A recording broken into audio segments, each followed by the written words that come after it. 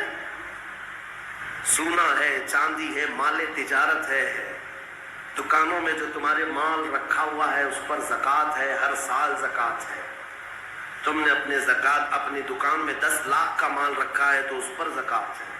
1 لاکھ کا مال رکھا ہے اس پہ زکات ہے.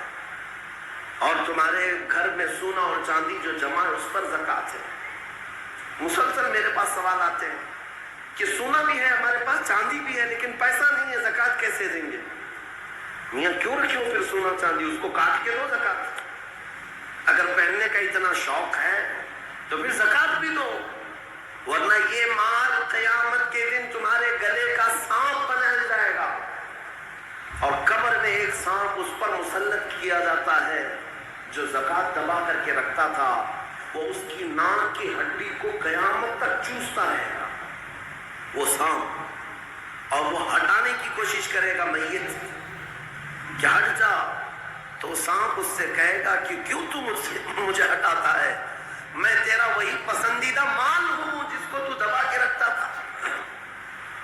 یہ مال اژدہا اور سانپ کی شکل میں قبروں میں قیامت تک ہوگا. اپنے احساس کو زندہ کریں. میں ایک بات بتاتا ہوں, اسلام کا نظام. میرے آقا صلی اللہ تعالیٰ علیہ وسلم مسجد نبوی سے باہر نکلے. حضرت ابو ہریرہ کہتے ہیں میں اس دن بہت بھوکا تھا, سوچا کہ حضور سے شکایت کروں. جب میں باہر نکلا حضور نظر آ گئے. میں نے کہا یا رسول اللہ پیٹ. انہوں نے دکھایا پیٹ. حضور پاک صلی اللہ تعالی علیہ وسلم نے اپنا جبہ اٹھایا تو 2 پتھر بندھے ہوئے تھے. کہا ابو ہریرہ میرے گھر میں بھی 3 دن سے کھانا نہیں بنا ہے, لیکن چلو میں تمہیں ساتھ لے کر چلتا ہوں, کچھ کھلا دے. ساتھ ابو ہریرہ چلتے رہے.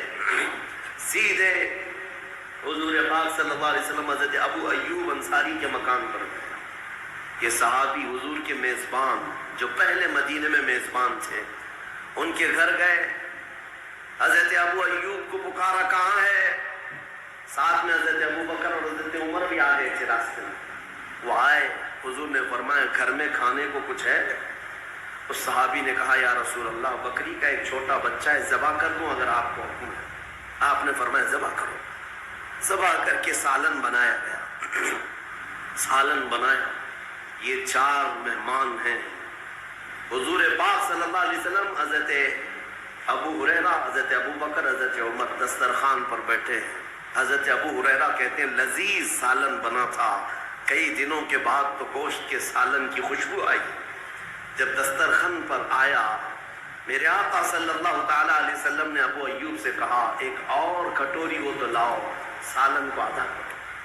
سالن کو نکالنے کے بعد میرے آقا فرماتے ہیں جاؤ میری بیٹی فاطمہ کے گھر دے آؤ, پچھلے 9 دن سے اس نے کچھ نہیں کھایا, 8 دن سے فاقہ چلتا ہے.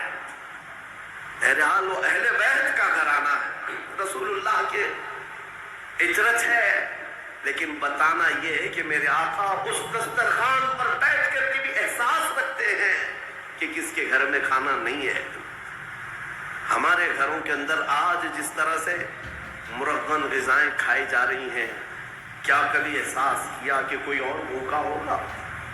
اس ماہ پاک میں اپنے ہاتھوں کو کشادہ کر دو. اے مومنو, اللہ دینے والا ہے, جتنا تم دو گے اس سے کئی گنا زیادہ اس کا وعدہ ہے, وہ تمہیں نوازے گا, 70 گنا زیادہ نوازے گا. عبداللہ ابن مبارک فرماتے ہیں میں حج پہ چلا. حج کسے کہتے ہیں؟ پیسے جمع کر کے حج کے لیے جاتے ہیں لوگ. اس زمانے میں بھی حضرت عبداللہ ابن مبارک کہتے ہیں میں پیسے بہت دنوں سے جمع کیا تھا, حج پہ جانا تھا, اور جب قافلہ نکلا تو مال لے کر کے میں بھی حج پہ نکل پڑا. قافلے اس وقت اونٹوں کے قافلے, گھوڑوں کے قافلے ہوتے. کہتے قافلہ ایک منزل پر پڑاؤ کیا رات کو, میں وہاں پر رکا رہ گیا اور صبح میں اٹھ کر کے وضو کی غرض سے تلاشتے ہوئے میدان کی طرف آیا تو کچرے کا ایک ڈھیر پڑا ہوا تھا جس میں لوگ کوڑا کرکٹ پھینکتے. حضرت عبداللہ ابن مبارک کہتے اس کچرے کے ڈھیر کے پاس میں نے ایک 8 سال کی بچی کو دیکھا جو کچرا ادھر ادھر کر رہی ہے, ادھر ادھر کر رہی. تھوڑی دیر کے بعد عبداللہ ابن مبارک کہتے ہیں اس بچی کے ہاتھ میں ایک مری ہوئی چڑیا آئی. چڑیا مر کر کے پڑی ہوئی تھی. اس چھوٹی سی بچی نے اٹھایا, اس کے پر کھینچے اور چبا کر کھانے لگی اور دوڑ کر کے اپنے گھر کی طرف جا رہی تھی جو جھوپڑی میں تھی. عبداللہ ابن مبارک کہتے میں اس کے پیچھے پیچھے ہو لیا. وہ لڑکی گئی تو اپنے گھر میں اس کا چھوٹا بھائی بھی اس کو کھلا رہی ہے مری ہوئی چڑیا.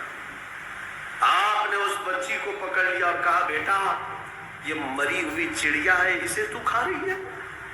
وہ بچی رونے لگی, بابا کیا اسلام 4 دن کی بھوک کے بعد بھی مری ہوئی چڑیا کھانے کی اجازت نہیں دیتا؟ ہمارے گھر میں اس کے علاوہ ہے کیا جو ہم کھا کر کے اپنے حلق کو تر کریں؟ 4 دن کے فاقے کے بعد بھی ہم مری ہوئی چڑیا نہیں کھا سکتے. عبداللہ ابن مبارک کی آنکھیں بھیگ گئی. آپ نے اپنے حج کے سفر کا جتنا مال تھا, جو پیسے تھے, سب ایک چادر میں جمع کیا اور سب اٹھا کر کے اس بچی کو دے دیا. کہا بیٹا اس سے تو اپنی زندگی گزار, آئندہ مری ہوئی چڑیا کبھی نہ کھانا. پورا مال دے دیا. اب حج پہ جانے کے لیے پیسے بھی نہیں ہیں. قافلہ چل پڑا لیکن عبداللہ ابن مبارک بیچ راستے سے اپنے گھر چلے آئے. لوگ کہتے رہے, لوگ کیا بولیں گے, حج پہ گئے, نکلے بڑی شان سے اور بیچ راستے سے تم لوٹے جا رہے ہو, حج پہ نہیں جاؤ گے. عبداللہ ابن مبارک نے کہا میرا حج ہو گیا, میرا حج ہو گیا. میرے مصطفیٰ کی امت کے غریب کے حلق کو تر کرنا یہ میرا حج ہے. چلے آئے واپس. حج کا موسم نکل گیا.